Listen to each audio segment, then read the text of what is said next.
Oh, well, the reports that COVID-19 originated from a biolab in Wuhan instead of bats at a wet market, a lot of people are asking, why didn't the scientists pick up on that sooner?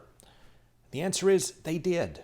In February of 2020, Chinese university scientists determined that killer coronavirus probably originated from a laboratory in Wuhan.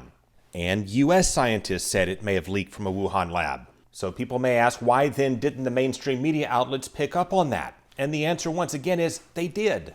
Going back to early last year, as theories of the virus spreading from bats at a Wuhan food market took off and China's government embraced that, the Washington Post noted that origin story was shaky. And the Post noted State Department cables warning of safety issues at the Wuhan lab studying bat coronaviruses. So people may ask, why then did President Biden swallow the wet market theory hook, line, and sinker? And the answer is he didn't. What I would do were I president now, I would not be taking China's word for it. That was candidate Biden, posted February 26, 2020. I'd insist that China allow our scientists in to make a hard determination of how it started, where it's from, how far along it is. And it wasn't just Biden casting doubt on China's narrative. Republican Senator Tom Cotton also raised strong concerns, and he was far more specific than Biden. Of the original 40 cases, 14 of them had no contact with the seafood market, including patient 0. As one epidemiologist said, that virus went into the seafood market before it came out of the seafood market. We still don't know where it originated. Could have been another seafood market. Could have been a farm. Could have been a food processing company. I would note that Wuhan also has China's only biosafety level 4 super laboratory that works with the world's most deadly pathogens to include, yes, coronavirus. But people weren't paying much attention to what an Arkansas politician or a fading long-shot candidate or mainstream media or scientists were saying about any of that. Because the big stories pulling focus back then were about how Bernie Sanders was cruising to the Democratic nomination for president, and how Trump was caught up in a once-in-a-lifetime impeachment, and how the Kansas City Chiefs could not be beaten in the Super Bowl. Funny how things change in the course of a year. Well, I think China is very, professionally run in the sense that they have everything under control. I really believe they are going to have it under control fairly soon. In April, supposedly, it dies with the hotter weather. And then when it didn't die, it all got politicized and jumbled and confused. Right, and then I see the disinfectant.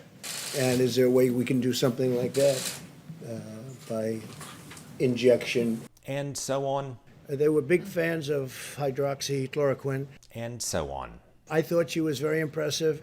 She's also made videos saying that doctors make medicine using DNA from aliens. And as it got increasingly politicized and as critics began to question and scoff about just about anything Trump said about COVID. I'm not a doctor, but I'm like a person that has a good you-know-what.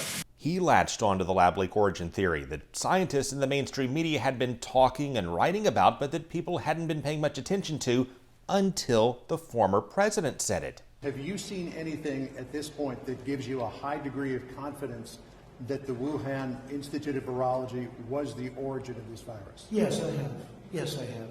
And in what we used to call a game of telephone, the real possibility the virus accidentally leaked from a lab got embellished on social media into claims China was developing a bioweapon, and then got embellished again and again with each retelling. And the World Health Organization made it worse by conducting a very questionable investigation and effectively dismissing the lab leak theory. The WHO team really wasn't authorized or empowered or as part of the terms of reference to do a proper investigation of the lab origin hypothesis. Combine all of that with the character limits and the short attention spans and platforms that don't exactly lend themselves to substance and nuance, you get the story of a possible lab leak that a lot of people initially missed, that then got caught up in politics and then spun into something that people either believed or did not believe based on their own political biases.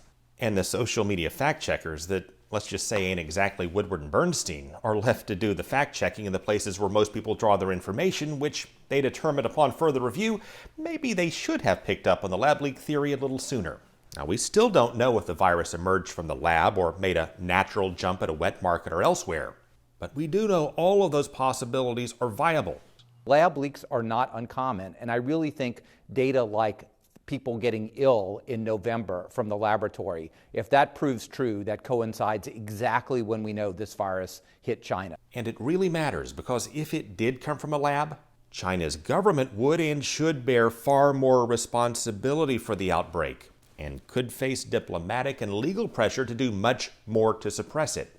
And of course, labs in China, and for that matter all around the world, would need to review and possibly change their safety protocols to make sure something like this never happens again.